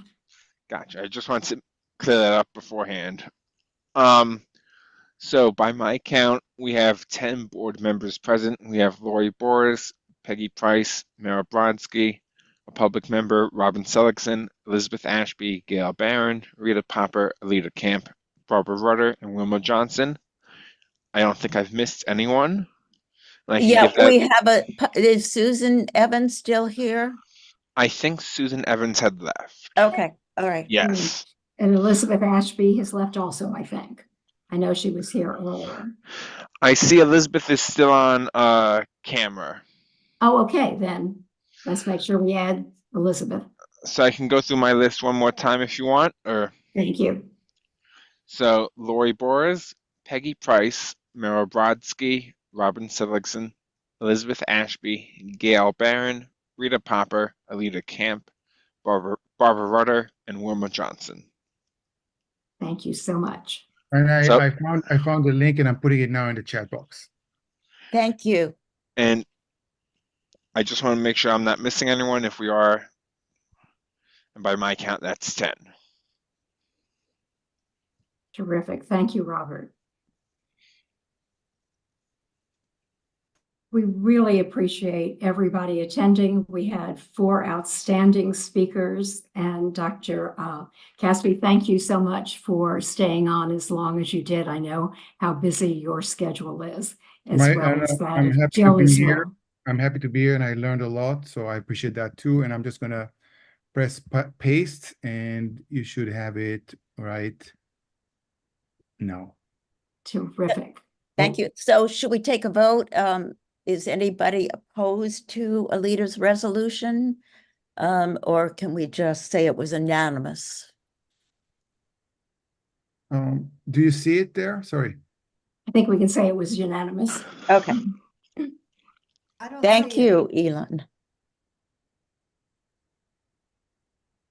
Elon. So you want to wrap us up, Gail?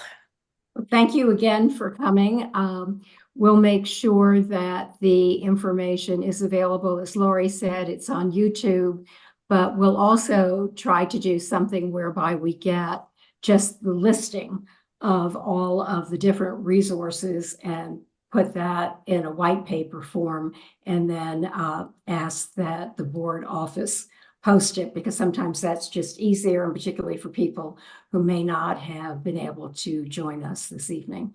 And thank you all for coming and for spending a couple of hours to discuss this extremely important topic. Have a Thank good you night. very much. It was wonderful. And thank you all for participating, asking brilliant questions, and we will see you next time. Gail and Peggy, not to interrupt or intercede, but please I know that interrupt. Alita has her hand up. Oh, Alita? Thank you. I just wanted to ask if you, Peggy, Gail, and Robert would make sure that the information in the chat is available separately, because it does not show up on YouTube. And there was so much Yes. posted that it would be really helpful for people to know. Maybe, as you said, it could just be an appendix to a white paper or an appendix to whatever is on our website. Thank you. And I also wanted to note, just for those with long-term care or looking at long-term care insurance, that there is a waiting period as well. And that has to be factored in, that it could be 30 days or 3 months where you have to pay for everything out of pocket before the insurance kicks in. Thank you. Thank you, Alita. I just want to thank you all for, it was a pleasure to meet you all, and great group, obviously.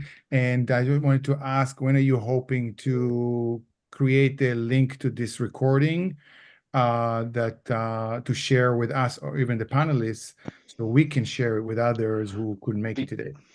Dr. Caspi, the link is available on our YouTube, and it's should be CB8 Manhattan, but it's also on our event page on our website. It gets live streamed and posted there as well. Oh, so That's it's not already there. CB8M.com. Yes. Oh, can you say it again? CB8M.com. C as in cat, B as in boy, 8M.com. And you're saying it's already there? Well, Yes, we get it live streamed, and then it gets posted on the event page immediately. But Wow. what Peggy and I will do is we'll also look to create an appendix of the different resources that so many of you provided to us Right. tonight. So I'm happy to send you the PowerPoint slides. If that's my understanding from the for people who attended today, I'm happy to send you the PowerPoint slides, and I'm happy to make them public. I have no problem with that at all. In fact, I'm all for sharing information. So Thank absolutely. you. We really Wonderful. appreciate it. All right. Take Well, care, thank everyone. everyone, Great and evening. good to see you. And we'll say goodnight.